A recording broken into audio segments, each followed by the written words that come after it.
All right, ready to dive deep. Today we're tackling a philosophical heavyweight, Friedrich Nietzsche. Oh, he's definitely a thinker who still packs a punch. We're using Marc Sautet's Nietzsche for Beginners as our guide. It's like a crash course in some of his most, well, provocative ideas: the death of God, the will to power, the Übermensch, heavy stuff. Definitely not light reading. But Sautet makes it pretty accessible, even if you're not a philosophy major.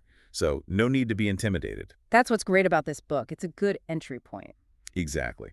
So before we get lost in the mind-bending concepts, maybe set the stage for us. Who was this guy, Nietzsche? Well, he was a German philosopher born in 1844, and kind of ironic, his dad was a Lutheran pastor. Oh, wow. So religion was a big part of his upbringing. Huge. But he ended up, well, challenging a lot of those religious values he grew up with. He was brilliant, though. Excelled in school, especially classical studies. Became a professor super young, like 24. Wow, a child prodigy turned philosophical rebel. Yeah, kinda. But life wasn't easy for him. He struggled with illness, isolation, and that really comes through in his writing. There's this intensity, this urgency that's not your typical philosophy. It's amazing how those personal struggles can fuel such profound thought.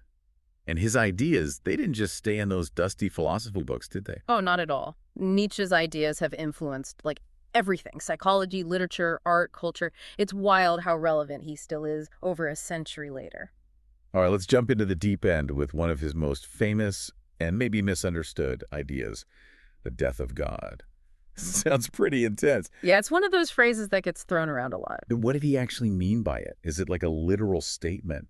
Is God dead? Not literally, no. It's a metaphor. Nietzsche was talking about the decline of traditional religious belief and how that impacts, like, everything, our values, our sense of meaning, our morality, the whole shebang. Okay, so it's more about a shift in our collective worldview. But if we're not looking to God for answers anymore, where do we turn? How do we even figure out what's right and wrong? Right.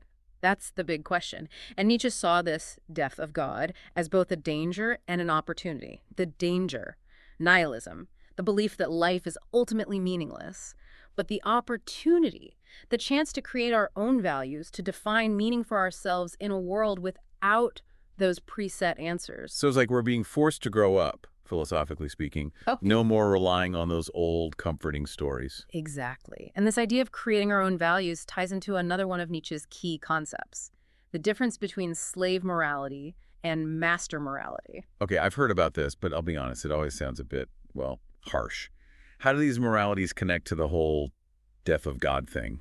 Well, Nietzsche saw traditional Christian morality, humility, self-denial, obedience as a form of slave morality. He contrasted that with master morality, which celebrates strength, power, self-assertion. So wait, is he saying humility is a bad thing? It's not that simple. He's not saying it's bad, necessarily. He's arguing that in a world where God's not the ultimate authority anymore, we need to reevaluate those values we've inherited.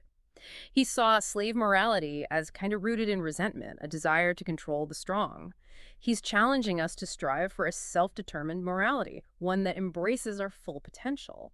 It's like reclaiming our power to decide what's right and wrong without those old rule books. Exactly. And that was radical for his time.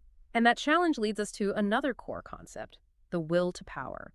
This is central to how Nietzsche saw human motivation. Okay, let's talk will to power. But I gotta admit, that phrase always makes me think of, like, dictators and villains, you know? Yeah, I get it. It's a common misunderstanding. For Nietzsche, will to power isn't about dominating others in some evil way. It's much broader, more fundamental. He saw it as, like, the driving force behind all human action, the drive to grow, create, overcome. Think of an artist totally lost in their work, or an athlete pushing their limits. That's will to power. So it's not just brute force, but that inner drive we all have to create, achieve, become better. Exactly. It's what propels us towards, like, self-realization. And this drive doesn't just play out on an individual level either. It shapes societies, too. How so? How does will to power play out in the big picture, like in history and social change? Well, think about it. Societies evolve based on all these different wills to power interacting.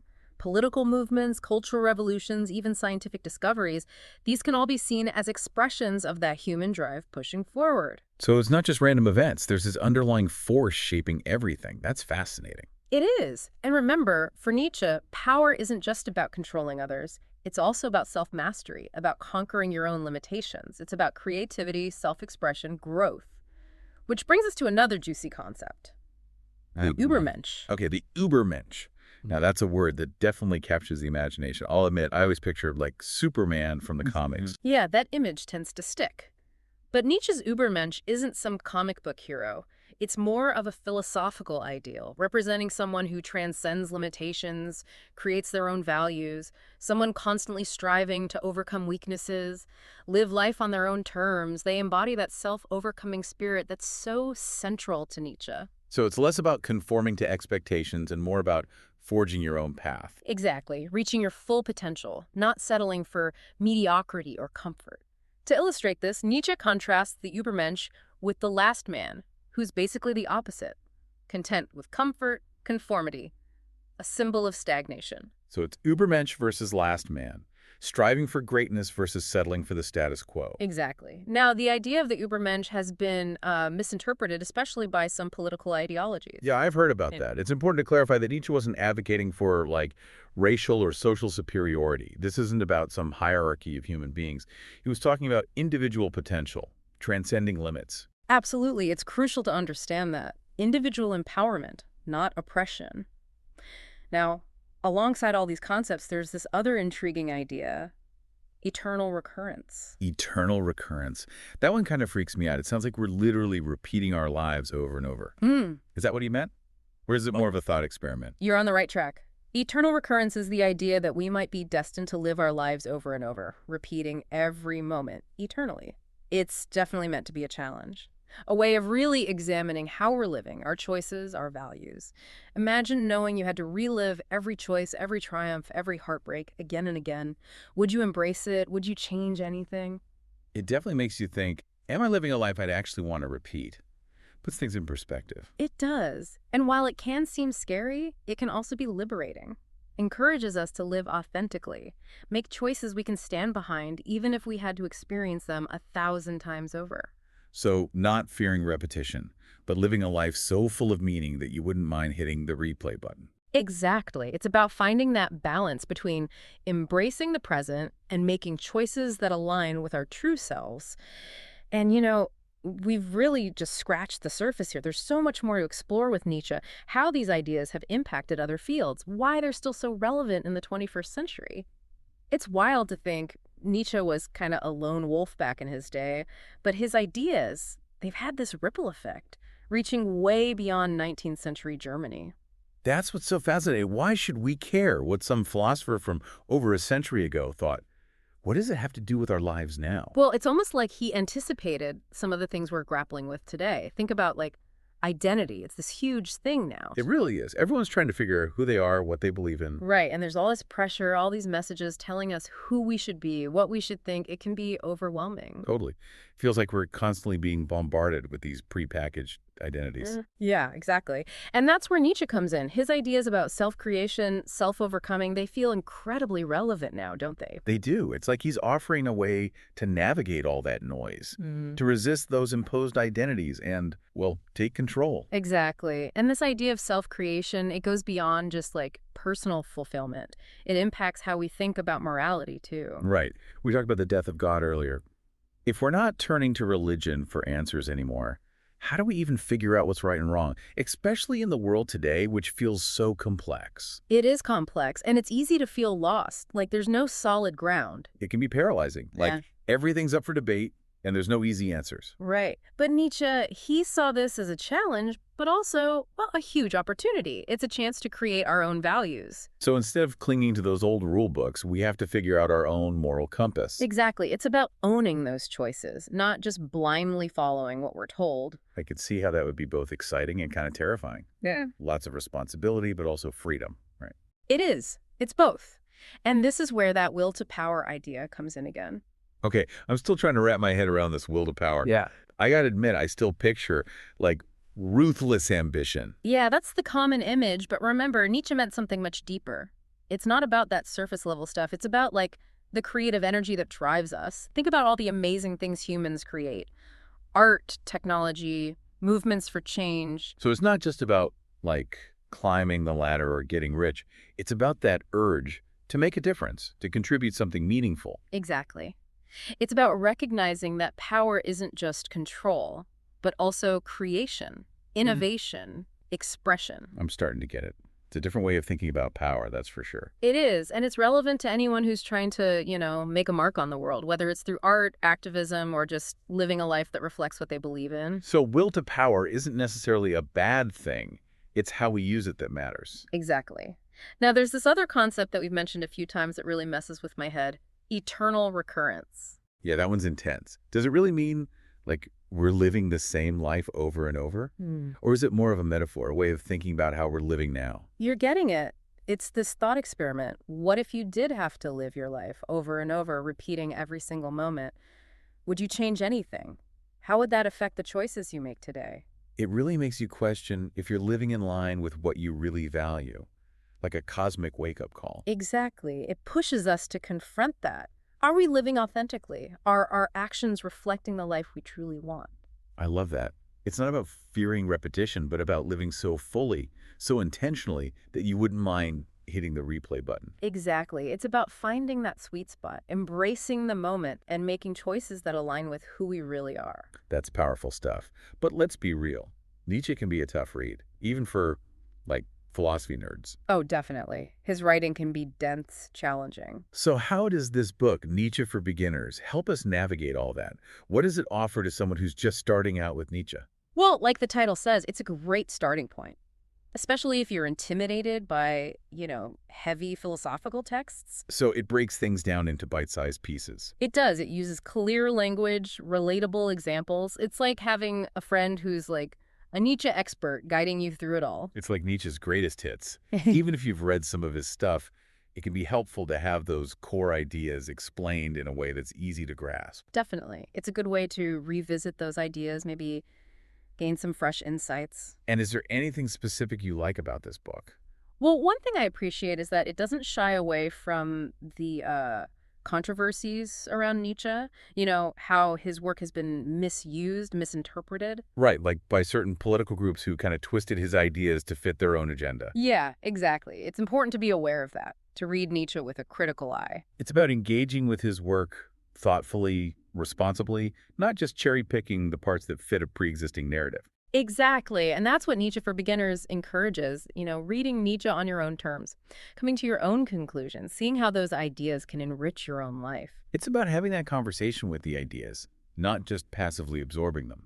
And with Nietzsche, that can be quite a ride. Oh, it can. It's important to remember this book is just the start. It's an intro. If you're hooked, definitely explore his original writings. Yeah, there's nothing quite like wrestling with those ideas firsthand.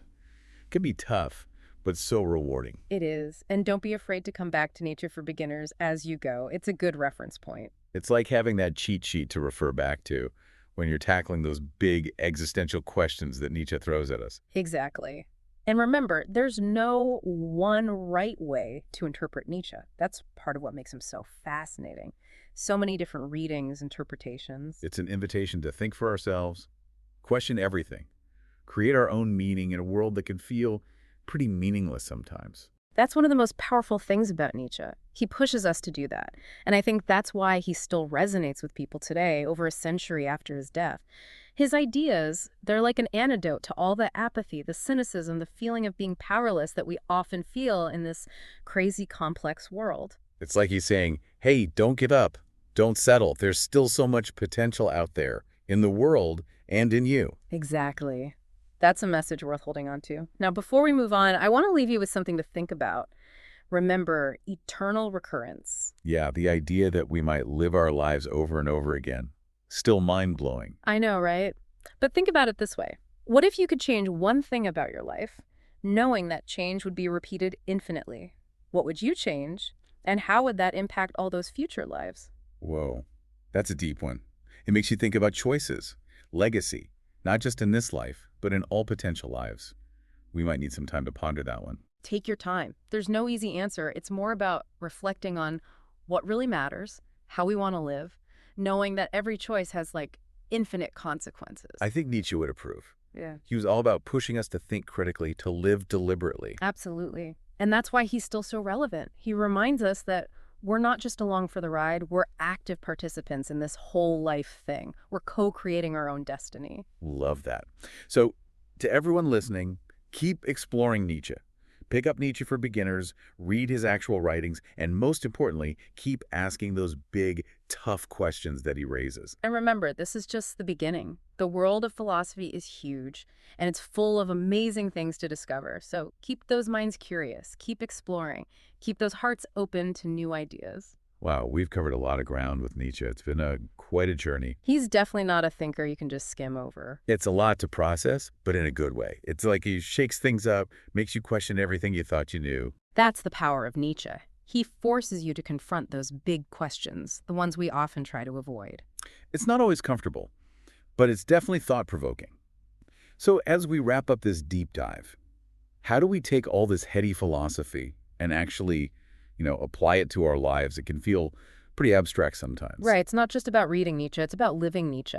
And I think one of the biggest takeaways is that idea of self-overcoming. Okay, self-overcoming. Remind us what that means again. Sure, it's not about dominating others or becoming some kind of superhuman. It's about recognizing that we're all works in progress, constantly evolving, striving to become, well, the best versions of ourselves. So it's about pushing our limits, getting out of our comfort zones, embracing those growing pains. Exactly. And that applies to everything, really. Our relationships, our work, our creative pursuits, even our spirituality. It's about asking, how can I become more? What's holding me back? It's like complacency is the enemy. True fulfillment comes from pushing past those self-imposed limits. Exactly. And it's important to remember, self-overcoming, it's not a destination, it's a journey, a lifelong process of growth and transformation. So we're all lifelong learners, constantly striving to expand, to evolve, to become more. Absolutely. And along with this idea of self-overcoming, Nietzsche challenges us to create our own values, right? Yeah, we talked about that earlier. But how do we actually do that? Oh, Create our own what? values in a world where, everything seems to be up for grabs. It's definitely a challenge, but also an incredible opportunity to break free from those outdated moral codes and create a life that really aligns with what we believe, what we aspire to. It's about taking ownership, being intentional, not just blindly following what we're told. Exactly. And that's powerful stuff. Now, another concept we've touched on is the will to power. It's often misunderstood. Yeah, people hear will to power and they think, like, dictators, power-hungry villains. Right. But remember, Nietzsche meant something very different. It's not about dominating others or chasing material wealth. It's about that life force within us that drives us to grow, to create, to overcome obstacles. So it's about harnessing that inner strength, that drive, to become the best version of ourselves. Exactly. It's about recognizing that power comes from within and that we can channel that power to make a positive impact on the world. It's a much more empowering way to think about power, for sure. It is, and it's a key part of what makes Nietzsche so relevant today. He offers a way of engaging with life that's both courageous and creative. He encourages us to be active participants, not just passive bystanders. Exactly. Now, before we wrap up, I want to leave our listeners with one final thought. Remember eternal recurrence. That idea that we might live our lives over and over again. Yeah, it's a bit mind-bending, but I'm starting to get it. Well, think about this. What if you could change just one thing about your life, knowing that change would be repeated in every future life? What would you change? How would it affect all those future yous? Wow. That's a powerful question. It really makes you consider the weight of every choice we make. It does, and while it's a thought experiment, it can also be a guide for living more intentionally, knowing that every action, every decision has a ripple effect. I love that. It's a call to be present, to savor every moment, to make choices we can stand behind, even if we had to live with them for eternity. Absolutely. It's about aligning our actions with our values, creating a life we truly want to live over and over again. So as we wrap up this deep dive into Nietzsche, we encourage you to keep exploring these ideas. Pick up Nietzsche for beginners, read his original works, and most importantly, never stop asking those big, challenging questions. And remember, this is just the beginning of your philosophical journey. There's a whole world of ideas out there waiting to be explored. So stay curious, stay engaged, and keep those minds open to the transformative power of ideas. Beautifully said. Until next time, keep diving deep, everyone.